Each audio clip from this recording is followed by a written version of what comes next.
Let's have a chat to a Liberal Senator out of South Australia. His name is Alex Antic because, thank you, Senator, nice to join us, mate. Welcome to Politics and Paul Murray Live.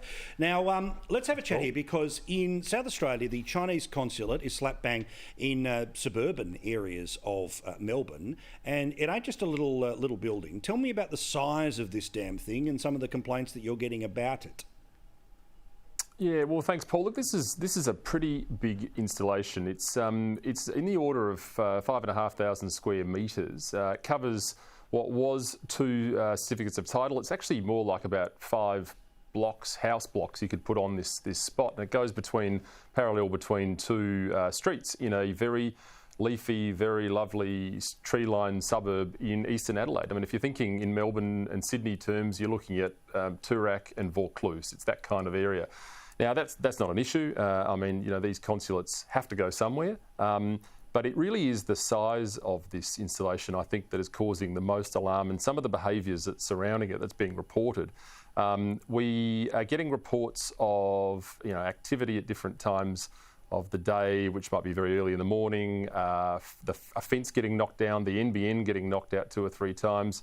And so it's that behavioural stuff in addition to simply the size of this building. I mean, it's reportedly got 12 consular staff or numbers of that type, which is a very, very large number for a consulate, particularly in South Australia, where we've only got, I think, 2 consulates that have foreign staff in them, Greece and Italy. So you do have to wonder. I mean, we're certainly not suggesting there's anything going on, and if there was, there'd be remedies for that, and we trust in the security services and all the rest of it. Sure. But it is unusual, and we are certainly a very interesting target, being the home of defence industry in this state. So it's raised some eyebrows, and certainly it's raised some eyebrows with the neighbours too. Yeah, local councils say can't do anything about it. They've kicked it up to the federal government level. So what happens here? I know that your Senate colleague from Centre Alliance, Rex Patrick, has said things that are a little tougher than even where you're willing to go on this, but that's okay. We know he's going to make some comments about China in the Parliament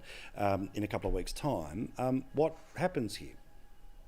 Well, I've written to the Foreign Minister and outlined those complaints. I think, you know, many of them are very, very real. I think there are some concerns about the size, and, you know, we know that in times gone by, governments have used diplomatic consular outposts for all sorts of different reasons, some legitimate, some not. Now, I'm not saying that's the case here, but it is a very, very big building and a very, very big footprint. And the other thing you've got to bear in mind here, Paul, is that Adelaide, South Australia, is the home to in the order of 600 Uyghur people. We're the largest population of Uyghur people in Australia at the moment. So there's obvious concern amongst that community as well about, you know, what's happening and what's going on.